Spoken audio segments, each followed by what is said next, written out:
व्यक्त केला। आज तुम्ही म्हणताय मुख्यमंत्र्यांकडून फार अपेक्षा आहेत, सकारात्मक चर्चा होईल ही। काल तुम्ही म्हणालेला होतात लोकशाही मराठीवर संवाद साधत असताना की जर न्याय मिळाला नाही तर थेट रामगिरीवर जाऊ नाश्ता करण्यासाठी। आज तर मुसळधार पाऊस आहे, आंदोलकांची सुद्धा त्रेधा तिरपीट उडालेली आहे। आंदोलकांपर्यंत आज सकाळचा काही नाश्ता वगैरे पोहोचलाय का? हाँ पोचलाय, नाश्ता पोचलाय। प्रत्येक आंदोलनानं काही ट्रॅक्टर होते, आम्ही त्याच्यात नाश्ता बनवलेला आहे। काही आंदोलक झोपाली अवस्था नव्हती, ट्रॅक्टरच्या खाली झोपले काही।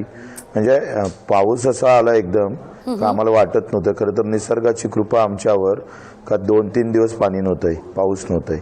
कदाचित ते पाऊस असतं तर आम्ही मोठ्या अडचणीत आलो असतं आंदोलकांसाठी, परंतु निसर्ग परमेश्वराची कृपा म्हणा ही आमच्यावर झाली। प्रामाणिक शेतकऱ्यासोबत एका ठिकाणी निसर्ग कोपला जरी असला पण आंदोलकावर मात्र तो फार मेहरबान राहिलेला आहे। आंदोलन शेवटच्या टप्प्यात आल्यानंतर पावसानं सुरुवात केली, त्या निसर्ग राजाचं परमेश्वराचं मी खरं तर आभार मानतोय। मोठ्या प्रमाणावर पाऊस झालेला आहे, सगळीकडे चिखलाचं साम्राज्य आहे। बच्चू कडूजी, आंदोलक मोठ्या संख्येनं काल अवघ्या महाराष्ट्राला पाहिलेले होते।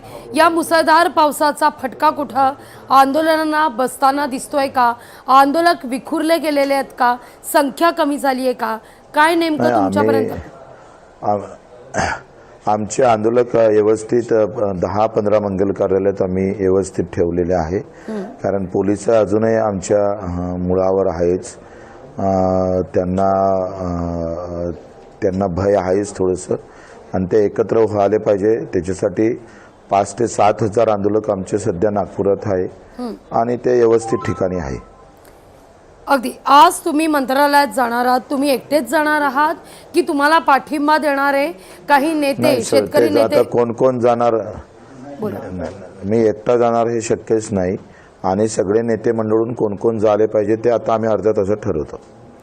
अनेक पक्षांनी तुम्हाला पाठिंबा दिलाय, तुम्हाला शरद पवार यांच्या राष्ट्रवादीनं पाठिंबा दिलाय, काँग्रेसनं पाठिंबा दिलाय। या पक्षाचे काही नेते असतील सोबत की केवळ शेतकरी